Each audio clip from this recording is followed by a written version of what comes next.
تو بعض وہ لوگ ہیں کہ جب تک وہ سکرین پر ہیں تو ان کا نام ہے، جب تک وہ زندہ ہیں تو نام ہے۔ بعض ایسے لوگ ہیں کہ جب ان کا انتقال ہو جاتا ہے تو بعد میں ان کا نام ہوتا ہے۔ شیخ سعدی علیہ رحمہ وہ ہستی ہیں کہ نہ تو الیکٹرانک میڈیا ہے، نہ اس قدر ان کے وسائل ہیں، پسماندگی کے حالات بھی رہے، لیکن اس کے ساتھ ساتھ آپ کی یہ کیفیت ہے کہ آپ کے دور مبارک میں ہی آپ کے کلام کو جو ہے وہ مقبول عام تھا، اور اس کی وجہ یہ تھی کہ رسالت مآب صلی اللہ علیہ وسلم کی بارگاہ میں آپ مقبول ہو چکے تھے، اور آپ کی قبولیت اللہ رب العزت کے ہاں اور اس دور سے لے کر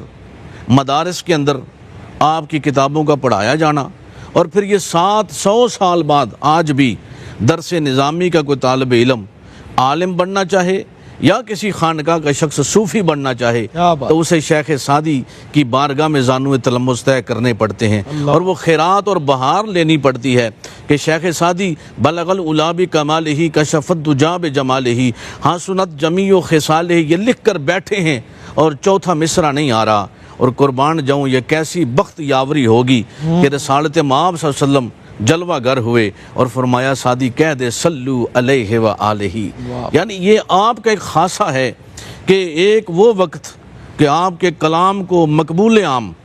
اور آپ نے آپ کے کلام کے اندر جو چاشنی ہے، جو کیف ہے، آج بھی ہمارے طلباء جب ہم پڑھتے تھے یا ہم پڑھاتے ہیں تو سب سے پہلے کیا ہوتا ہے؟ کریمہ ببخشائے برحال ماں کہ ہستم اسیر کمند ہوا نداری مغیر است فریاد رس تو ہی آسیاں را خطا بخش بس نگہدار ما راز راہ خطا خطا درگزار و ثوابم نما۔ یعنی آپ کے کریمہ سعدی سے ابتدا ہوتی ہے، اور پھر گلستان سعدی، بوستان سعدی، اور اگر آپ کی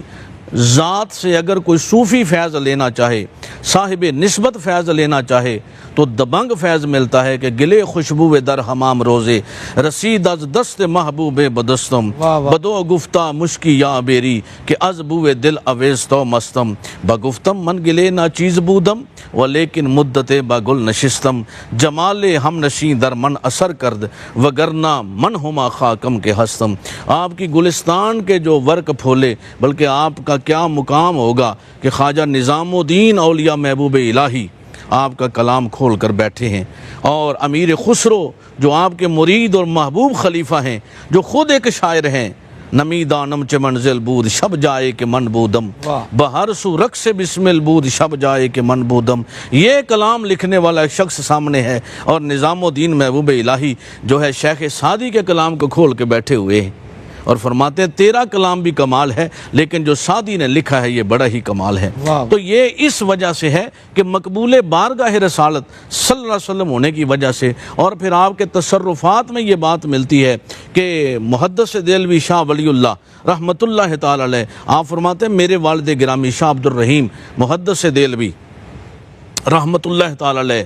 آپ چلتے آ رہے تھے، اور شیخ سعدی علیہ رحمہ کی ایک ربائی کا تکرار کرتے آ رہے تھے، پڑھتے آ رہے تھے کہ چوتھا مصرع ذہن میں نہیں آ رہا۔ آپ خاموش ہو جاتے ہیں کہ ایک ہستی جلوہ گر ہوتی ہے اور آ کر چوتھا مصرع پڑھ کے بتا دیتی ہے۔ آپ فرماتے ہیں میرے والد گرامی نے وہ جب تھوڑا آگے چلے تو پان تھے ان کے پاس، وہ پیش کیا تو انہوں نے فرمایا ہم رشوت نہیں لیتے۔ عرض کیا نہیں، ہدیہ ہے ہمارے علاقائی طور پر، یہ ہم اس کو کیا حضرت جو پان کھانا منع ہے؟ فرمایا منع نہیں، میں طبیعت کی وجہ سے نہیں کھاتا۔ تو یہ کہہ کر آپ تھوڑا سا چلنے لگے تو شاہ عبد الرحیم دہلوی فرماتے ہیں کہ آپ نے آنن فانن دور تک چلے گئے، تو میں نے پیچھے سے آواز دی آپ کون؟ میں سمجھ گیا کہ یہ کوئی اللہ کا بزرگ ہے، یہ کسی کی روح ہے، تو میں نے آواز دی آپ حضرت کون ہیں؟ مجھے یہ بتانے آئے تھے، تو آپ نے فرمایا فقیر کو ہی سعدی کہتے ہیں۔ تو یہ آپ کا مقام تھا، یہ آپ کے تصرفات تھے، اور یہ تمام تصرفات کی وجہ یہ تھی کہ آپ بارگاہ رسالت مآب صلی اللہ علیہ وسلم میں مقبول تھے۔ سبحان اللہ سبحان اللہ۔ یہ ہم بات کرتے ہیں جناب پیر عرفان الہی قادری صاحب، کیا فرماتے ہیں حضرت؟ آپ نے جو حکمت و دانش ان کتابوں کے اندر سموئی ہوئی ہے اس سے آج تک استفادہ کیا جا رہا ہے، کیا ڈاکٹر صاحب اس میں سب سے پہلی بات یہ ہے کہ ہر مثال کا جو انہوں نے مثال دی ہے اس میں اپنی ذات کو رکھا ہے، ٹھیک، اپنی زندگی بھر کے جو تجربات ہیں، اپنی زندگی بھر کی جو انہوں نے پریشانیاں، مشقتیں اور لوگوں سے ملاقات، اہل علم سے ملے، اولیاء سے ملے، صوفیاء سے ملے، ہر لحاظ سے ان لوگوں سے ملنے کے بعد 30 سال کا جو سفر ہے، تو ایک فارسی کا مقولہ ہے کہ سفر بوسیلہ ظفر، سفر کامیابی کا وسیلہ ہے۔ تو آپ نے جو کامیابی کا سفر کیا تھا ان کو ان میں شامل کر دیا، اور یہ ایک ایسی اس میں صداقت ہے کہ پڑھنے والا جب پڑھتا ہے تو اس کے من میں اترتی جاتی ہے۔ اللہ اکبر۔ اس کی پہلی وجہ تو یہ ہے کہ اللہ اور اللہ کے رسول کی بارگاہ میں یہ قبول ہے، دوسرا یہ ہے کہ آپ نے اس میں اپنے تجربات کو شامل کیا ہے۔ اب دیکھیں کتنا خوبصورت آپ کا شعر ہے کہ سادیہ شیرازیہ سب کے مدے کم زادرا، کم زاد چو عقل شود گلا کند استاد را۔ واہ واہ واہ واہ، کیا اب یہ چیز آج 700 برس تک پڑھی جا رہی ہے، سبحان اللہ۔ اس کے بعد بھی جب تک پڑھی جائے گی اس کی صداقت کو کوئی بندہ چیلنج نہیں کر سکتا۔ اسی طرح آپ نے اپنی مثالوں سے واضح کیا ہے۔ آپ نے ایک مثال دی ہے کہ میں مسجد میں گیا نماز جمعہ کے لیے، جب نکلا تو میرا جوتا وہاں سے گم ہو چکا تھا، تو میں نے دوسری طرف دیکھا کہ بادشاہ کا بیٹا آ رہا ہے، اس کے ساتھ اس کے حواری ہیں، وزراء ہیں، تو میں نے کہا کہ یا اللہ میرے پاس تو پیسے بھی نہیں ہیں اور جوتا بھی ایک ہی تھا، اور اس کے پاس اگر 100 جوتے بھی ہوں یا اس کے گم ہو جائیں تو اور خرید سکتا ہے۔ آپ فرماتے ہیں جب میں نے اسے بغور دیکھا تو اس کے پاؤں ہی نہیں تھے،